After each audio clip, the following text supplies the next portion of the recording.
Yn gyntaf, ar am.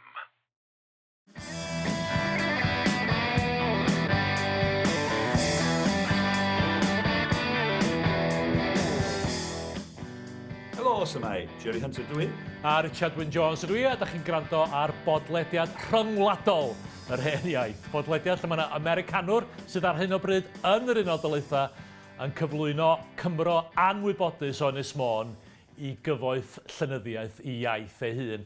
Da ni ar gael drwy'r holl ffrydiau podlediadau, da ni ar gael ar YouTube, lle da chi'n gallu gwylio ni hefyd, da ni ar gael gynta ar am, a da ni wir yn gwerthfawrogi os da chi'n rhannu'r wybodaeth, y newyddion da, o lewenydd mawr am wybodaeth y pod i unrhyw un all fod efo diddordeb. Reit, Jerry, fel arfer, dwi ddim yn gwybod lle da ni'n mynd, ond dwi wedi bod yn disgwyl yn eiddgar ar gyfer y rhaglen yma, achos da ni'n mynd i fod yn trafod William Salesbury, gobeithio. Yn wir. Felly, ffwrdd â chdi. Oedden ni'n trafod dyneiddiaeth y tro dwytha, a rwan dyn ni'n sôn am y dyneiddiwr pwysica mewn ffordd o ran yr iaith Gymraeg, William Salesbury. Dyna fo. Felly, dyn gafodd ei eni o gwmpas y flwyddyn 1522, dim, a marw tua 1584-85. Mi oedd yn uchelwr. Sorry, dydyn eto, gen i 1522 marw... Yn fras, ie, marw 1584. Ie, flwyddyn neu ddwy allan cyn neu ar ôl hynny, yn fras.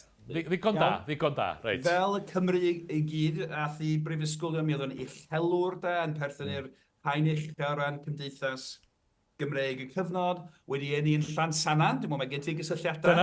Dyna pam dwi'n gwybod rhywbeth amdano fo, gan bod yna gysylltiadau Llansannan yn le da, gwaraidd iawn. Wrth gwrs bod o'n ganolbwynt i ddysg Cymreig.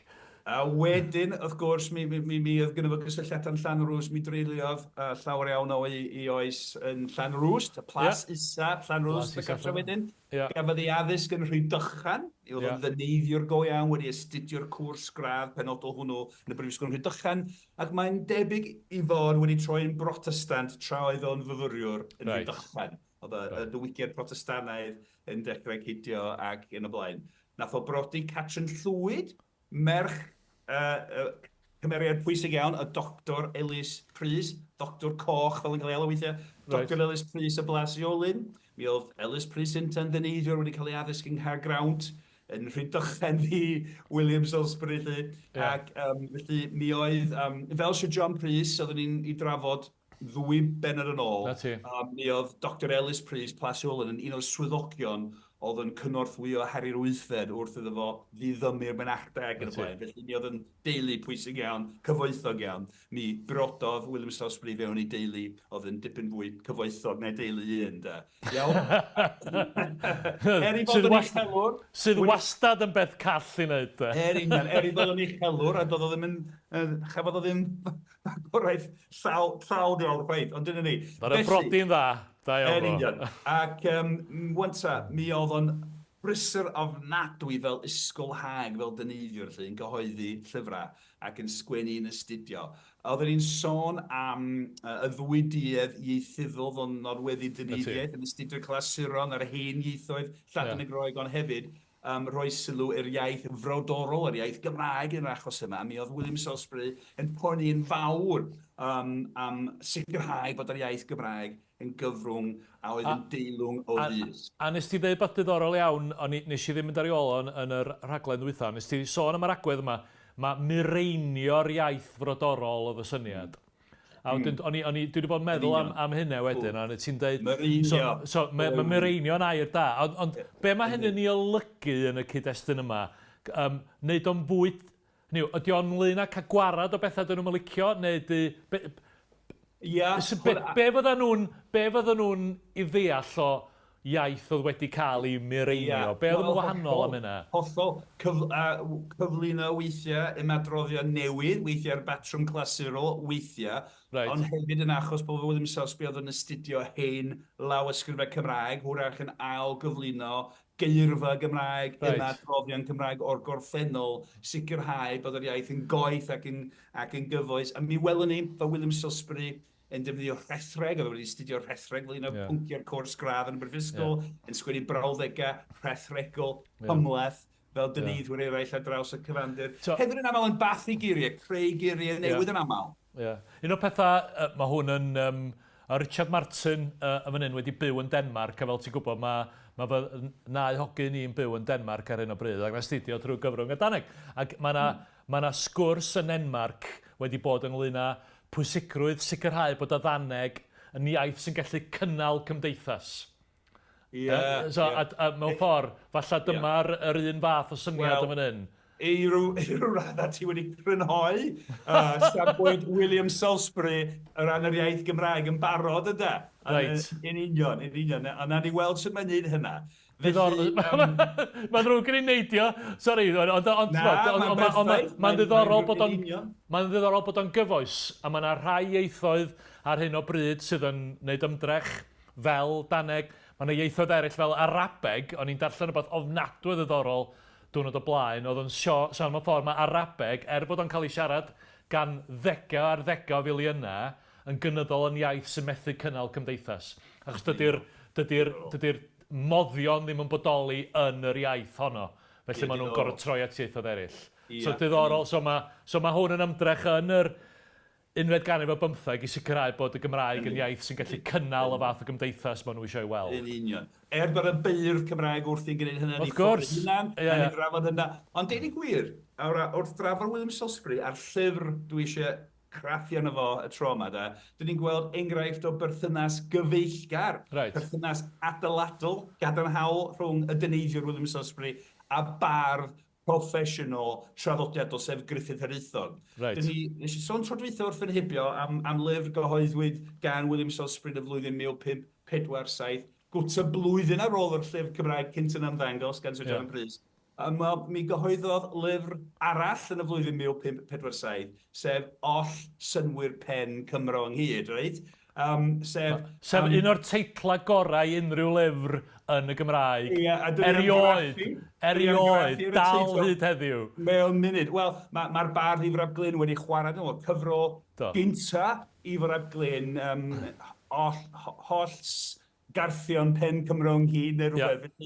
Ond felly, mae corff y llyfr yn rhywbeth gafodd William Salesbury gan i gyfaill y bardd Gruffydd Hiraethog. Mae Gruffydd Hiraethog yn dilyn patrwm canoloesol wedi casglu deyrhybion Cymraeg, dywediadau traddodiadol. Felly mi oedd gyda fo lawysgrif gyda casglu o deyrhybion Cymraeg, ac nath William Salesbury gyhoeddi'r casgliad hwnnw fel llyfr a'i alw Oll Synnwyr Pen Cymro ynghyd ac yn y blaen. Ond mi sgwenodd o rhagymadrodd, yn anigraffu ar y rhagymadrodd fel ysgrif Gymraeg dyneiddiol. Ond cyn hynny, dwi eisiau, fel y dyfyniad cyntaf chdi, dwi eisiau ti ddarllen teitl llawn, teitl cyflawn y llyfr, achos mae'n gylaf o teitl. Dwi'n gorfod estyn am y sbectol. Dwi newydd sylweddoli faint o ddyfyniadau sgyn ti fi fan hyn, Jerry. So well ni gadw y sbectol ymlaen ar gyfer gweddill y bennod, neu fydda ni'n oedi. Dwi'n newydd sylweddoli. Diolch yn fawr iawn i ti. Ti'n gweithio heddiw. Wel, i'r gwrandawyr stroc gwylwyr, mae hyn yn rhan o be mae Jerry mwynhau wneud, ydy reid lot o ddyfyniadau fi ddarllen a gwylio fi'n baglu drostyn nhw. Reit. So dyma teitl llawn y llyfr. Ffantastig. Oll Synnwyr Pen Cymro ynghyd wedi'w gynnull ei gynnwys a'i gyfansoddi mewn crynodeb ddosbarthus a threfn o didog drwy ddyfal ystriw Gruffydd Hiraethog, prydydd o Wynedd is Conwy. Waw. Dyna fo. Ffantastig. Chwarae teg, mae'n rhoi cynabyddiaeth i'w gyfaill y barn Gruffydd Hiraethog am gasglu'r holl ddirhybion. Oll Synnwyr Pen Cymro. Ynghyd, ie. Mae'n ffantastig. Ac hyd yn y teisol, ti'n gwybod sy'n mae William Salesbury yn mwynhau sgwennu Cymraeg sy'n goed, sy'n gymleth, sy'n flodeuog, ynde. Ac eto, un peth arall sy'n mae hwn yn mynd yn ôl at rhywbeth wnaethon ni sôn amdano fo, reit ar ddechrau'r ail gyfres. Diddorol, mae y ffordd mae'n diffinio y tiriogaeth ddaearyddol Gruffydd Hiraethog ydy Gwynedd is Conwy. Mae'r llyfr yma'n cael ei gyhoeddi ar ôl i Gymru gael ei droi yn siroedd. Ond mae o dal i gyfeirio fel Gwynedd is Conwy fel i'w Ie, a Gwynedd uwch Conwy ochr arall yr afon. Sori, Gwynedd is Conwy. Ond ti'n mae'n ddiddorol... Gwynedd uwch Conwy. Oedd, wrth gwrs, dyna pam o'n i'n drysu. Ond ti'n mae'n ddiddorol bod yr hen fyd, y bardd, a'r dyneiddiwr, y prif dyneiddiwr, fel ti di alw o. Ti'n gweld? Ddiddorol de? Diddorol. Hyd yn oed yn y teitl. Cwbl o benodau ôl, ond sôn am y trafodiad barddol felly, oedden ni'n craffu ar drwydded farddol Gruffydd Hiraethog, y bardd hwn, ac yn y drwydded honno, mae'n deud i fod o wedi drwyddedu yn siroedd a thaleithiau Cymru. Siroedd, y map tuduraidd newydd, ar batrwm Saesneg, a taleithiau'r hen daleithiau barddol Cymraeg yn dyllu. Rwy'n tebyg sydd yn digwydd. Diddorol. Eiddiryddau. Wych a iawn. Ac o ran yr hyn mae'n ddeud, mae'r holl ddiarhibion wedi casglu gan Gruffydd Hiraethog, Oll Synnwyr Pen Cymro. A mae'n chwaraeus dydi, Oll Synnwyr Pen Cymro. Mae rhywbeth doniol am hynny, rhywbeth anwyl am hynny hefyd. Oes. A mae wedi i gynnull, wedi i gasglu a'i gynnwys i drefnu a gyfansoddi mewn crynodeb ddosbarthus a threfn o diogelu. Mae'n a lot yma am gasglu gwybodaeth, am drefnu dysg ac am ei gyflwyno ynddo. Felly'n gweld sut oedd o'n synio am swyddogaeth llyfr fel rhywbeth a oedd yn crynhoi ynghyd bethau gwerthfawr a'i daransoddi, a'i trefnu, a'i gyflwyno yn drefnu sydd darllenwyr. Felly mae'n dweud lot yna.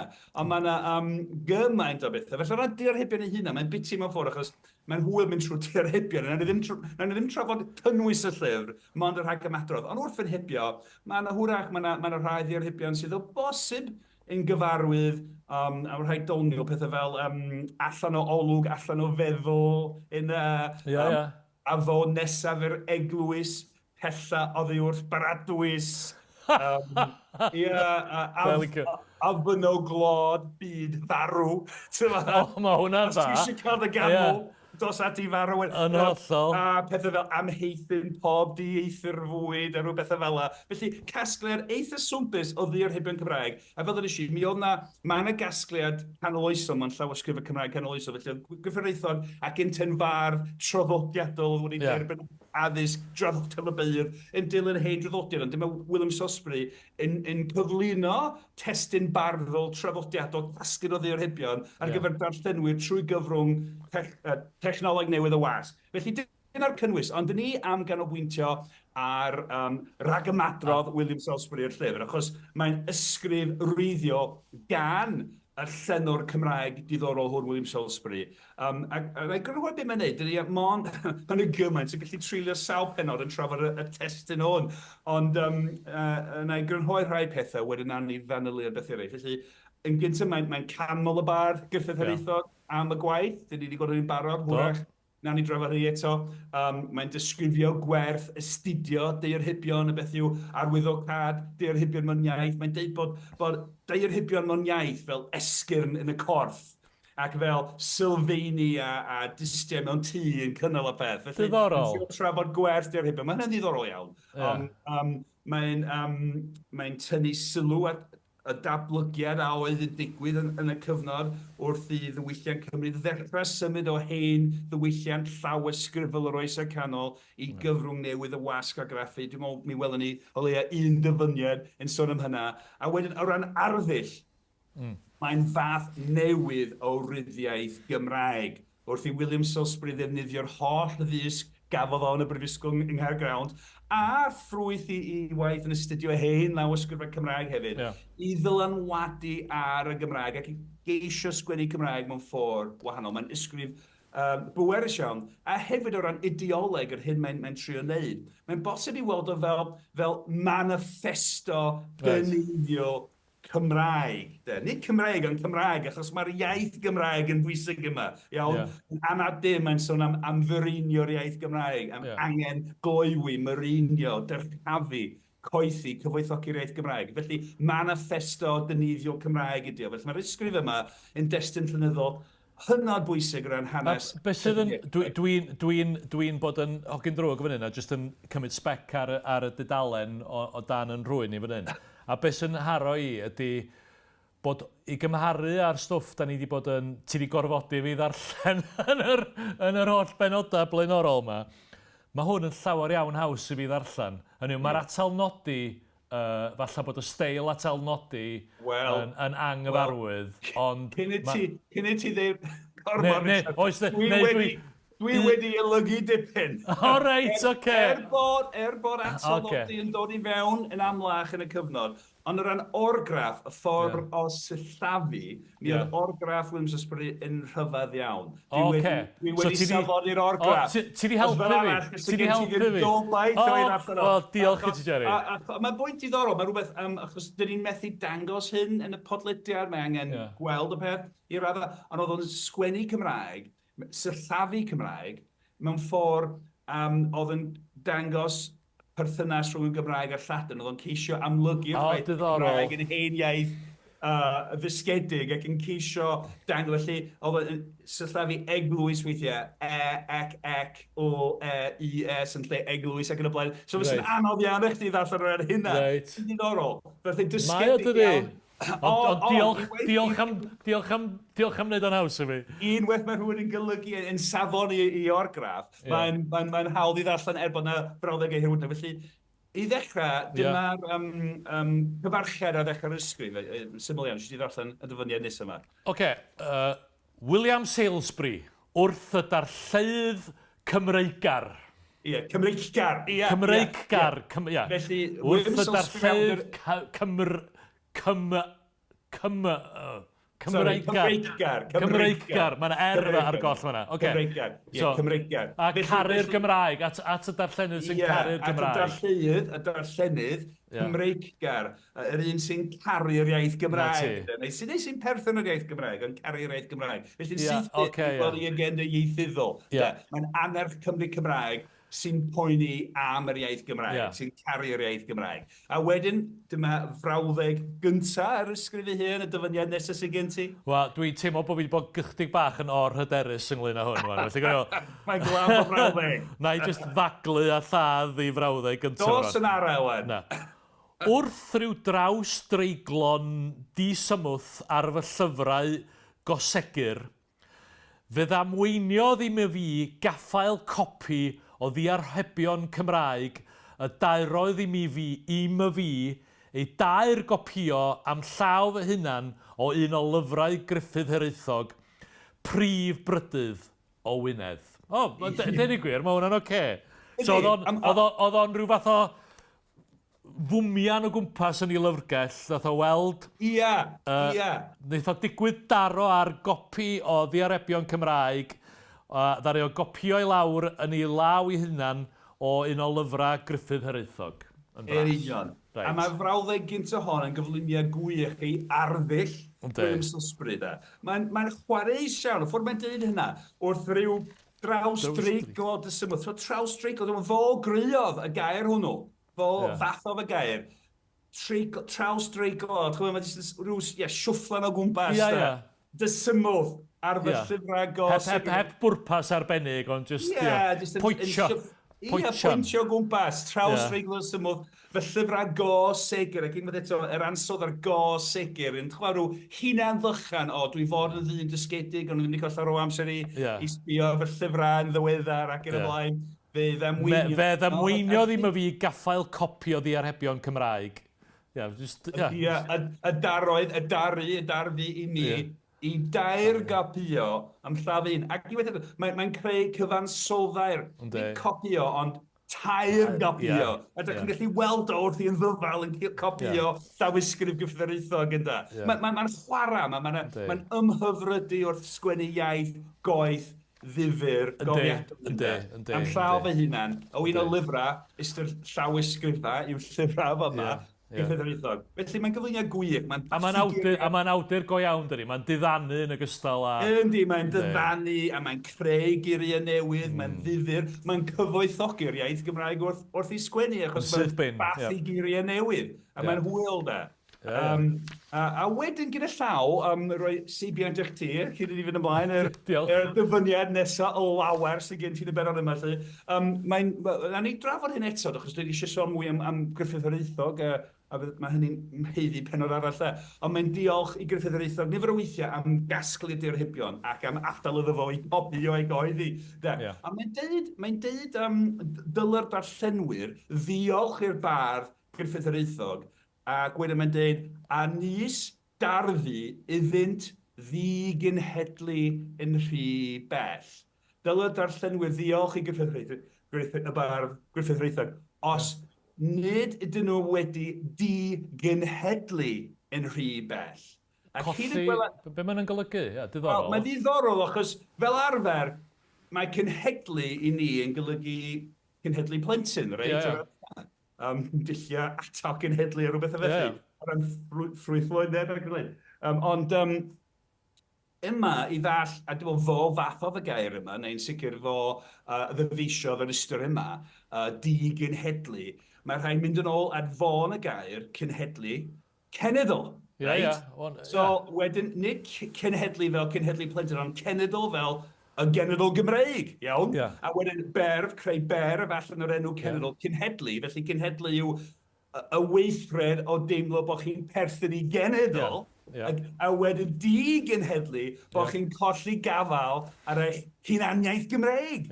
Felly, mae'n wych, so mae hunaniaeth Gymreig a'r berthynas rhwng yr iaith Gymraeg a hunaniaeth Gymraeg. Dan sylw mae'n dweud, os ydych chi ddim wedi digynhedlu, wedi symud oddi wrth eich Cymreigtod fel Cymru yn rhy bell, ddylech chi ddiolch i gyffredinolaethau. Diddorol. So mae'n wych. A mi welwn ni enghreifftiau eraill o rhyw fath o genedlaetholdeb ieithyddol yn yr ysgrif yma. Diddorol iawn. Ac mae bron sy'n fo'n creu cysyniadau yn ogystal â bath i geiriau weithiau o ran hynna, ti'n fod?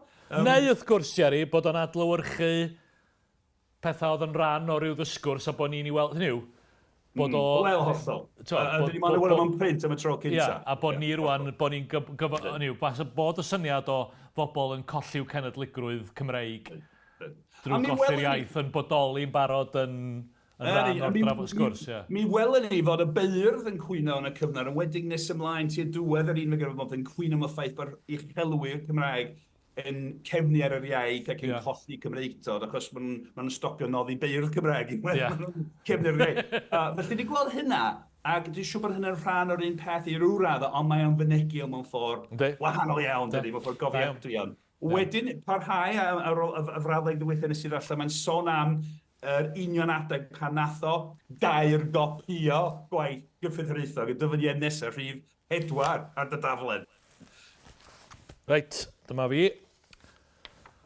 O blegyd tua 3 blynedd weithiau'n i Galan Mai diwethaf, y digwyddodd arno gytal cydymddaeth ffordd am y fi o Gymru hyd yma.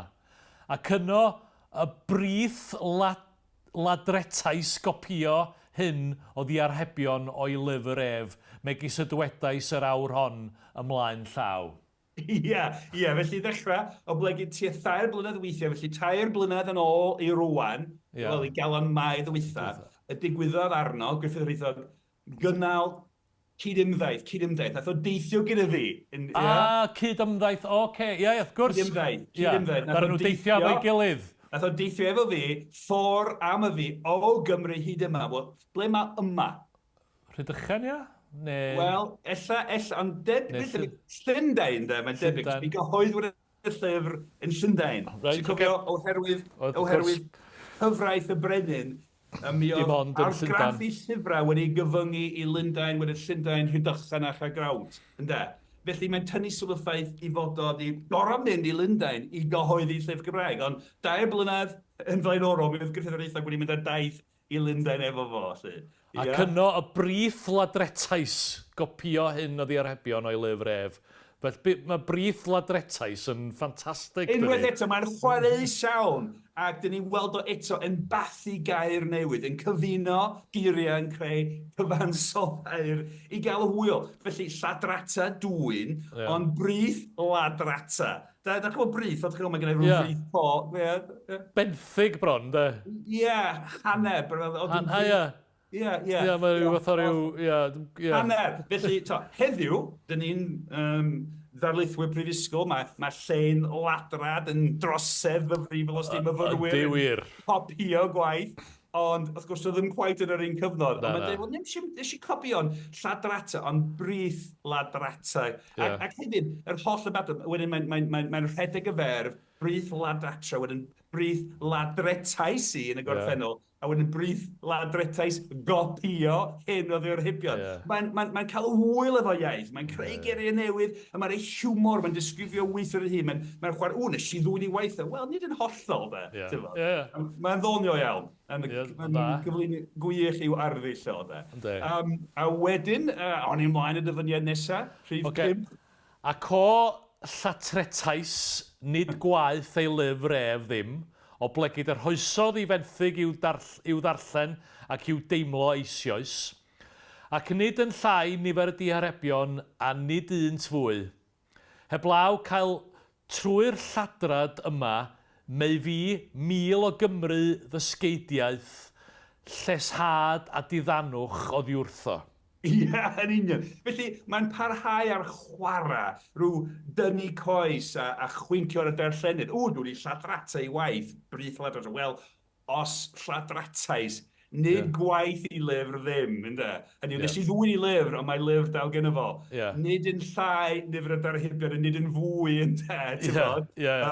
A cael hwyl, a wedyn, a mae'n deud, nath o roi benthyg. Dyna dwi'n licio, mae'n gronfacha lle mae'n deud, go iawn ddod roi benthyg o. Nes i'n dwy'n o go iawn. Mae'n mwynhau, mae'n methu ymatal rhaid chwarae gyda'r iaith. Ond wedyn mae'n dweud, mae canlyniad y lladrad o ddim yn ladrad ydy bod na 1000 o Gymru dysgiedig wedi cael llesad a diddanwch oddi wrtho. Yn union. A dim ar allweddau yma da dysgidiaeth, dysg dysgidiaeth. Felly oherwydd hyn, mae 1000 o Gymru eraill trwy gyfrwng o wasg argraffu y cyfrwng newydd mae o'n i ddefnyddio i gyflwyno hen ddys, mi oedd Cymru yn yr oesau canol yn casglu dirhybio mewn llawysgrifau. Mae gyfreithiol yn far traddodiadol yn yr un peth, ond mae'n defnyddio'r dechnoleg newydd, y cyfrwng newydd i gyflwyno hyn i 1000 o Gymru sy'n prynu'r llyfr yma. Yn ytrach na'r un person oedd yn cael ei weld o, cael ei fenthyg o gan Gruffydd Hiraethog. Dysgidiaeth, dysg yn lleshad a diddanwch. Arloniad, fel mae o yn diddannu o'r sgwennu, a ddysgu a sgwennu. Felly mae'n gyflwyniad gwych i'w agenda ar hyn mae'n neud. A wedyn, mynd ymlaen, a rwan dyn ni'n symud wan o'r prosiect penodol yma, sef y ffaith bod William Salesbury wedi copio a chyhoeddi gwaith Gruffydd Hiraethog mwyn roi dysg a lleshad a dyddanwch i Gymru eraill. Symud o'r llyfr penodol hwn i'r cyd-destun ehengach a Gruffydd William Salesbury yn meddwl am beth am yr holl lawysgrifau Cymraeg eraill sy'n gwybod a sy'n heb i gyhoeddi eto, felly dyma'r dyfyniad nesaf. Wel, mae hon yn hirach, felly na i ddarllen yn bwysol. Dyma'n ar y 10 fesol brawddeg hwyrach. Oce. Ti'n dechrau poeni faint ti'n dweud i fi ddarllen dweud. A coch ddiw, medda fi. Na byddai cynifer ar a fedd holl Gymru o lyfrau o'r iaith, rhai a fai gwyw, wedi'r lladrata o'r modd hynny. Ti'n darllen y dwi, ti'n meddwl... Na, achos o'n i'n trio canolbwyntio ar ei ddarllen o, so be dwi'n newydd ddweud? So, och ddiw, medda fi, Na byddai cynifer ar a fedd holl Gymru o lyfrau o'r iaith wedi'i lladrata. Hynny yw, mae eisiau gwneud hyn efo'r llawysgrifau eraill, ynddo? Mae eisiau mwy o hyn. Mae'n biti nad yw'r holl lyfrau, yr holl llawysgrifau Cymraeg sydd yma wedi copio lladrata, mae'n chwarae o gwmpas lladrata. Wedi lladrata yn yr un modd, ynddo? Mae eisiau copio yr holl bethau Cymraeg sydd gennym ni, a'i cyhoeddi.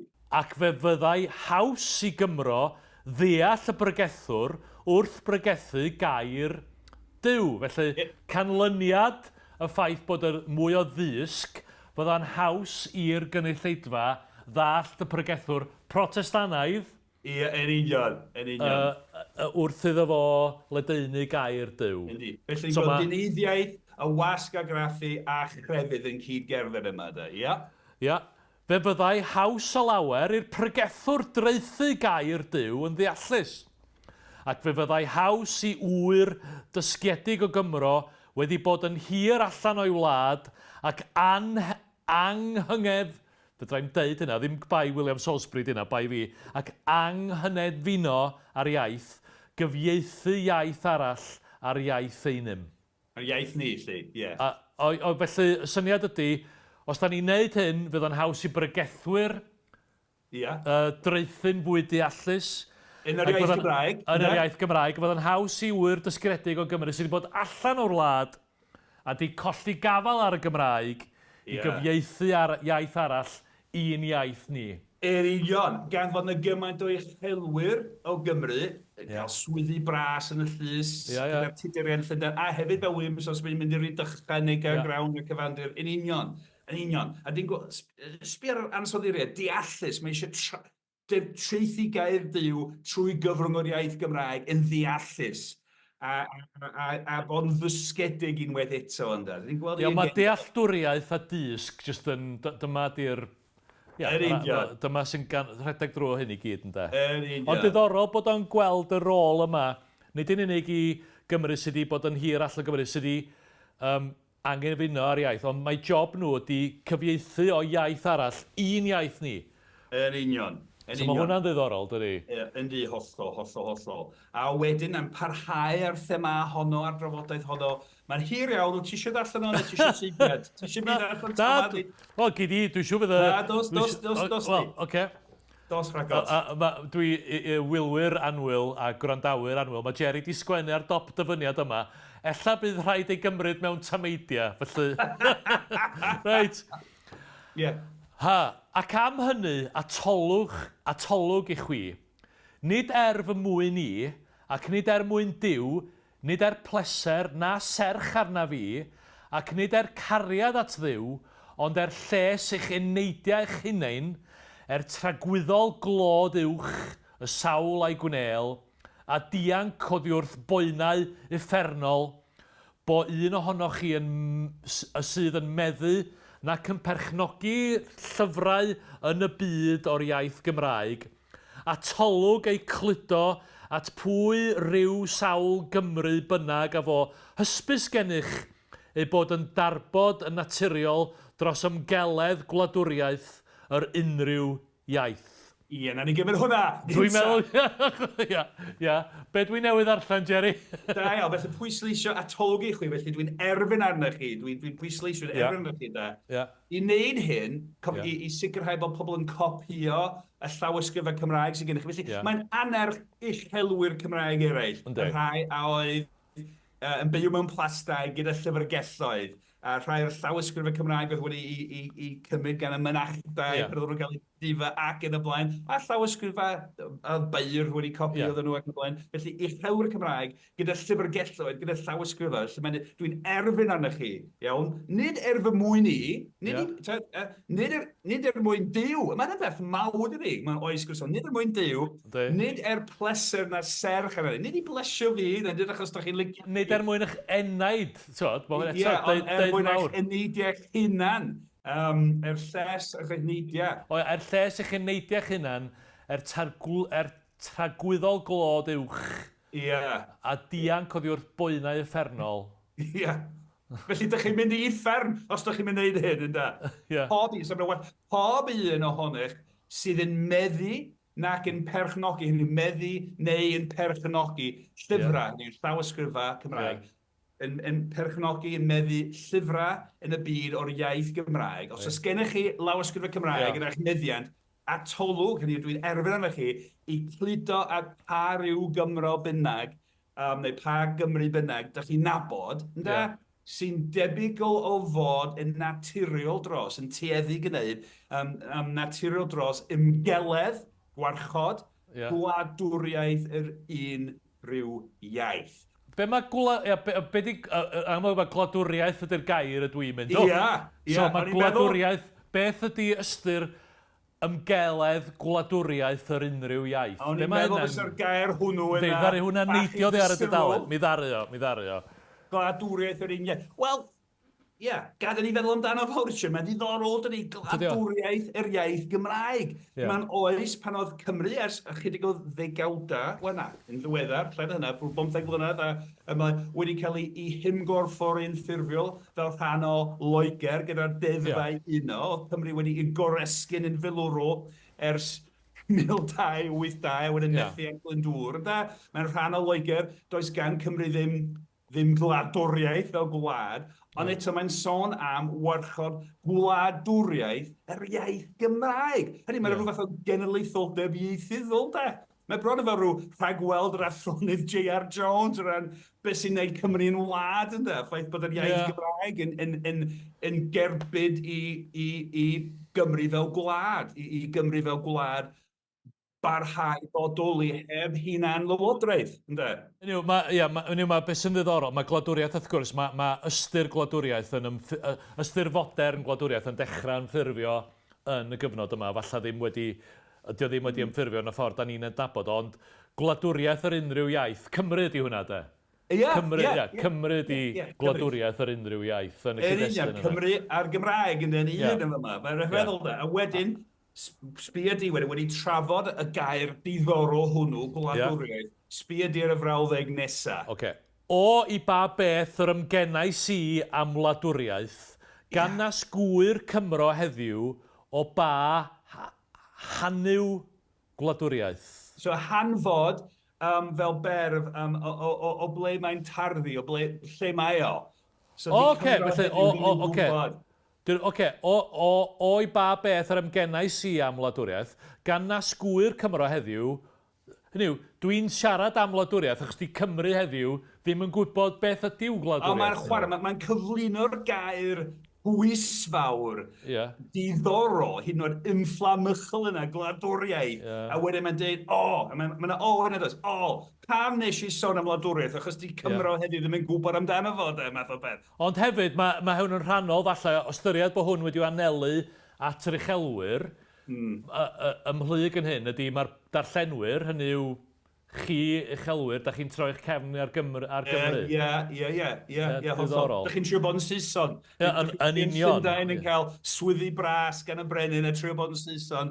Yn union. A mae'n rhywbeth gogleisiol am hynny, does. A wedyn, y frawddeg ôl yn y fyniad yma. Ond etwa erfyn a catolwg y chwi, gludo eich llyfrau, bydwynt dda, byd yn ddrwg, at y rhyw ymgeleddgar wladwyr a hynny. Felly dwi'n ymbilio na chi i fynd a'ch llyfrau, a'ch llawysgrifa, os ydyn nhw dda neu yn ddrwg, at i gael ei ymgeleddu, i gael ei gwarchod, i gael ei cadw'r oesoedd o ddel a'i rhannu. A wladwyr, mae'n dweud o'r term gladwyr, sydd yn ymgeleddgar, sydd yn ymgeleddu, sy'n amddiffyn yr iaith Gymraeg a'i llenyddiaeth. Felly, mae'n bwerus, dydy, mae'n ddiddorol iawn. A wedyn, mae'n mynd ymlaen, ac dyn ni wedi trafod, yn ôl y gyfres gynta, grandawyr, dylunwyr, os ydych chi'n wedi gweld y gyfres gynta, neu gwrando ar y gyfres gynta, dyn ni'n sôn yn weddol gynnar yn y gyfres gynta am ddiwylliant llawysgrifau oesau canol, faint mor fregus oedd llawysgrifau. Wel, sbiwch o'n, neu gwrandewch ar y dyfyniad nesaf wrth i Richard i ddarllen am hyn. I ba beth gedwch i'ch llyfrau lwydo mewn conglau a phryfedu mewn cistiau a'i darguddio rhagweled o neb, onid chwychwi eich hunan. Felly pam da chi'n gadael nhw i lwydo, i bydru, neu mond i gael eich gweld gyda chi? Rhannwch. Yn union. Mae wych, pryfedu da, ni'n cael ei bytu gan pryfed. Y llyfr bryd, a llwydo mewn congla. Felly pam da chi uchelwyr sydd â llyfrgelloedd neu le, chydig o lawysgrifau Cymraeg, ni gadw wedi cuddio mewn conglen a'ch plastau yn pydru ac yn cael ei byta gan bryfed y mon chi eich hunan sy'n gweld. Felly mae'n sôn am ddefnyddio technoleg newydd a wasg argraffu i ledaenu disg yn yr iaith Gymraeg. Ac cofiwch, ni oedd yn y dadenu disg, fydd pobl yn ail gyflwyno trysora'r hen fyd plasurol, Rhufain a Groeg. Wel, dyma fo yn sôn am ail gyflwyno trysora'r hen fyd Cymraeg. Hen lawysgrifau Cymraeg sy'n pydru mewn plastau. Mae eisiau defnyddio'r wasg yw cyflwyno i'r byd I gyd yn Ffantastig. Fath o Maniffesto dyneiddiol Cymraeg, fel ddedys I. Wedyn, mae'n gymaint o bethau da. A wirwan, dwi'n gadael y rhan fwyaf o hyn allan. Mae'n lot o ddyfyniadau bydd allan Richard. Falla fydd y gwrandawyr ddim yn credu, ond... Mae'n gymaint o berle, mae'n gymaint o bethau gwych yn y rhagymadrodd yma. Dwi'n mond I dewis rai bethau. Ond dyfyniad nesaf, dyn ni'n nesau at y diwedd. Ond, ie. Dwi ddim yn cwyno. Mae hwn yn sobor o ddiddorol. Ond na I fwr ati efo'r dyfyniad estynedig arall yma. Mae'n arwydd clir bod o'n dyfyniad hyn. Mae Jerry'n defnyddio ffont llai pan mae'r dyfyniad yn hir. Ond gofod dwbl. O blegyd, o ran eich bod chwi yn darguddio hen lyfrau eich iaith, ac yn enwedig y rhai o'r ysgrythu'r lân, nid byw'r Cymro dysgiedig fo, a feidr iawn dreuthu'r ysgrythu'r lân I chwi yn Gymraeg, gan y brengiach, y bregliach, y clebran a'r y priniaeth ydd y chwi yr oes hon yn gyffredin. O, mae hwnna'n ddiddorol, Jerry. Right. So, ti isio just mynd â ni trwy hwnna? Gan bod chi yn cuddio hen lyfrau, hen lawysgrifau Cymraeg, yn enwedig y rai sydd ar ysgrifau'r lan. Mi oedd dyneiddiol o'r Beibl wedi cyfieithu'r Gymraeg yn barod. Felly, nid byw'r Cymro. Dydy'r Cymro ddim yn byw, mor ddysgedig idio, sy'n gallu treithi'r ysgrifau'r lan yn iawn yn Gymraeg. Hollol. A wedyn gan y bregnach, y clebran, y siarad nonsens. Bregleach fyswn i'n dweud. Bregleach. A'r priniaeth. A mae'r priniaeth yn wych, dyn ni'n sôn am fratiaeth heddiw. Fratiaeth, felly edrych bregleach. Priniaeth, mae'r iaith yn bryn. Mae pobl yn defnyddio geiriau sathredig, wrach dipyn o eiriau Saesneg. O, da ni hefyd yn mynd yn ôl at y syniad yma o iaith sy'n gallu cynnal cymdeithas, oherwydd bod y ddysg yma wedi cael ei rannu, da ni di hydnod Cymru dysgiedig ddim hefo'r adnoddau ieithyddol I drafod y stwff pwysig yma. Mae hwnna'n ddiddorol iawn yn dydy. A hefyd mae'r thema oesol I ryw radda. Mae unrhyw Gymru Cymraeg dros yr oedran sy'n poeni am yr iaith Gymraeg, wastad yn cwyno am y math o Gymraeg, mae pobl yma'n yn ei siarad yn fratiaeth ac yn y blaen. Ond dyna gyflwr yr iaith yn ôl William Salesbury. Mae eisiau sicrhau bod yr iaith yn deilwng ac yn gallu trafod dysg yn wedig ysgrifau'r lan. A ydych chwi yn tybied nad rhaid am genach eiriau ac I adrodd athrawiaeth a chelfyddyda nag sydd gennych chwi yn arferedig wrth siarad beunydd yn prynu a gwerthu a bwyta ac yfed? Da chi'n meddwl bod hyn yn ddigon? Da chi angen mwy na'r iaith bob dydd yfed a bwyta a prynu a gwerthu I drafod athrawiaeth a'r celfyddyda? Yn union. Os ydych chi'n meddwl bod y Gymraeg sydd gennych chi pan ydych chi'n gwerthu a prynu a bita yfed yn ddigon da I drafod athrawiaeth a'r celfyddyda, cwestiwn rhethregol, a wedyn mae'n y frawddeg fer. Felly ydy'r frawddeg ola. Ac od y chwi yn tybied hynny fo'ch twyller. Felly, os da chi'n meddwl bod iaith prynu a gwerthu yfed a bita'n ddigon I wneud hyn, da chi'n twyllo'ch hun. Os da chi'n meddwl bod Cymraeg bob dydd yn ddigon da I drafod dysg, da chi'n twyllo'ch hunan. Gwych. A mae hynny wych. Dydy wych. A wedyn, yn symud ymlaen, a mae'r dyfyniad nesaf yn un hynod. Mae gyd yn ddiddorol. Mae hyn yn un sy'n adsinio trwy canrifoedd. A'r dyfyniad ola. I just... A chymerwch hyn yn lle rhybydd y geni fi. Onid a chybwch chwi a chyweirio a pherffeithio'r iaith cyn darfod am y to sydd heddiw, y bydd rhy hwyr y gwaith wedi. Ac oni bydd dysg gwybodaeth doethineb a diwalwch mewn iaith pa well hi na sirmwnt adar gwylltion, neu niad anifeiliad a bwystfilod. O, ffantastig. Felly, dyma fo, William Salesbury, yn ôl y flwyddyn 1547, yn dweud, cymerwch hyn fel hybydd gen I, da? ond nid achubwch chwi, yr iaith, a'i chywirio, a'i ffyrffeithio, cyn darfod am y to, cyn yr genhedlaeth bresennol farw, bydd yn rhwyr wedyn. So, mi fydd yr iaith Gymraeg yn marw cenhedlaeth ar ôl 1547. Os dyn ni ddim yn ei hachub rwan, neu fydd yr iaith yn dyrwyo gymaint nes i bod hi yn iaith sathredeg. Mae'n atseinio, mae'n siŵr yn atseinio bwriadol, mae tynged yr iaith Saunders Lewis, mwyn o lai yn dweud, yn union yr un peth, yn 1960. Ti'n cofio dyddiau cynnar iawn, eitha cynnar yn ymgyrch i sefydlu i hyrwydd o addysg uwch trwy gyfrwng Gymraeg, a nath arwain y pendraw sefydlu'r Coleg Cymraeg Genedlaethol, i fel darlithydd yfan gyda Bryswyd yn lot. Ti'n cofio David Glyn Jones, y Mangor yn lot efo'r ymgyrch yna, oedd o'i sial o fod Coleg William Salesbury. Coleg William Salesbury, ie. Yn union. A dwi'n licio hwn. Ac oni bydd disg gwybodaeth doethineb a diwiolwch mewn iaith, pa well i na sibrwd adar gwylltion neu niad anifeiliad y bwystfilod. Oni bai bod y Gymraeg yn gallu trafod disg gwybodaeth doethineb a dyw, dio ddim gwell na sibrwd yr adar a nadu yr anifeiliad. Union. Ffantastig. Sicrhau bod yr iaith yn iaith sy'n gallu trafod unrhyw beth. Fel y mae heddiw diolch i'r drefn. Ac wedyn hefyd, mewn rhywle arall, dyfyniad, mae'n rhifur eich di ddarllen. Ond mae'n dweud, yn syml iawn, mae'n dweud, mynnwch ddysg yn eich iaith. A dyna fel, mynnwch ddysg yn eich iaith.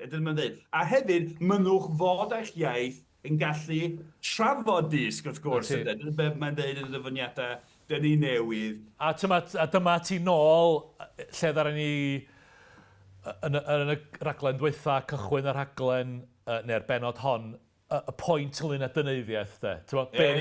Be di'r prosiect deallusol? Mireinio'r Gymraeg, fel i bod hi'n gallu cynnal cymdeithas gyflawn.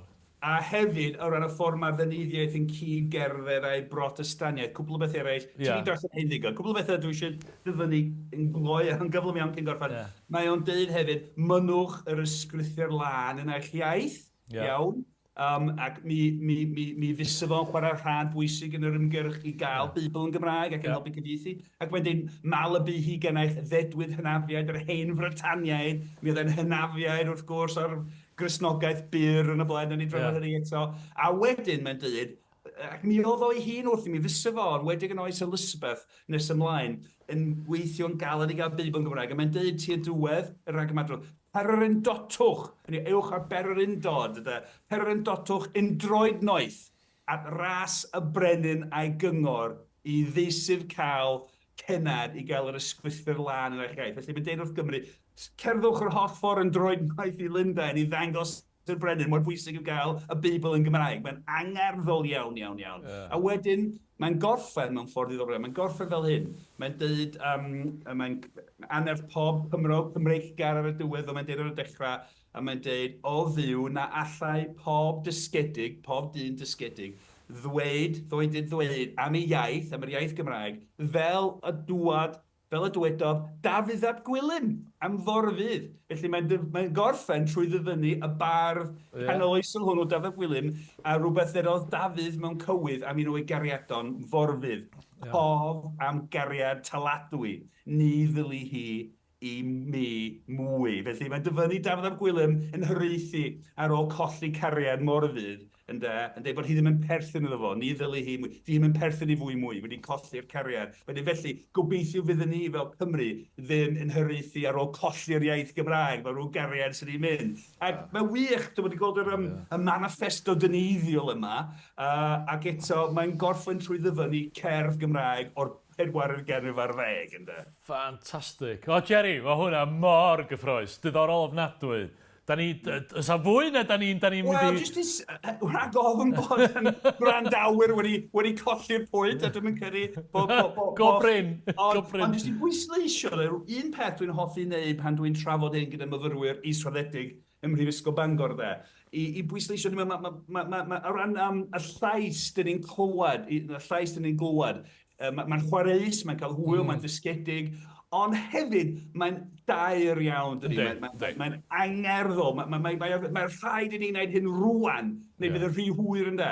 Ac dwi'n meddwl, os ni'n meddwl am beth yn digwydd yng Nghymru yn y 70au, Gwynfor Evans yn bygwth yn pridio hyd at farwolaeth i gael sianel Gymraeg, ymgyrchwyr Cymdeithas yr Iaith yn dringo mastia teledu yr holl weithredoedd i gael, achos yn y 70au, teledu oedd y cyfrwng newydd, cyfrwng y dyfodol, ac oedd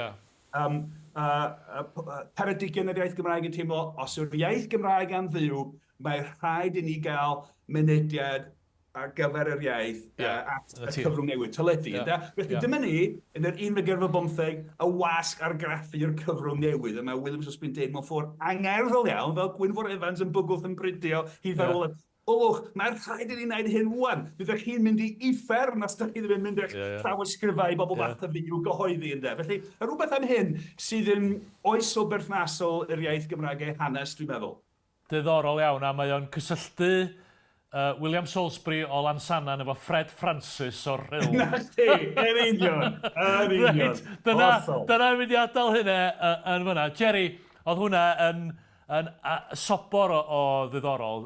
Dwi wedi cael, o'n i'n rhyw fath o hanner ymwybodol o William Salesbury oherwydd cysylltiad efo Llansannan, ond mae hwnna wedi bod yn agoriad llygad ac yn sobor o ddiddorol. Felly diolch i ti am dy ddysg a dy frwdfrydedd, am adloni ni ac efo rhyw drawiad i ysgwyd ni. Diolch i Richard Martin, sy'n wrthi yn fyna, yn rhynnu, yn recordio yn y gongol. Cofiwch bod fel ddari Jerry Grybwyll, mae'r gyfres gyntaf o'r hen iaith i gyd ar gael ar am, mae yna rhyw 20 pennod o fyna, bob math o stwff i chi rando nôl yn efo, os gennych chi hanner awydd.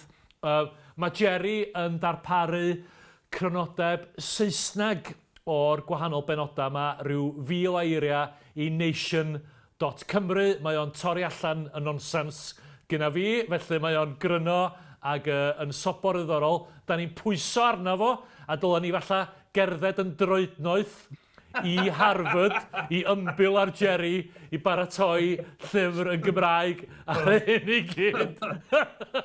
Felly, a cofiwch bod yr hen iaith ar gael drwy'r holl ffrydiau podlediadau. Da ni ar gael ar YouTube, lle da chi'n gallu gwylio ni hefyd. Da ni ar gael gynta bob tro ar am. Da ni'n gwerthfawrogi'n fawr os da chi'n rhannu'r wybodaeth am fodolaeth y pod efo unrhyw un da chi'n ei adnabod, achos does gennym ni ddim cyllideb hysbysebu. Yn wir, does gennym ni ddim cyllideb. Felly, o gwbl. Felly, da ni'n dibynnu arna chi. Reit, da ni mor oer, da ni'n hyd yn gallu cnesu'n hynny'n yn y studio yma. Reit, Jerry, diolch yn fawr iawn i ti. Nawn ni weld chdi eto, nawn ni weld chi, nawn ni grandawyr ni yn fuan iawn hefyd. Hwyl am y tro. Tan tro nesaf.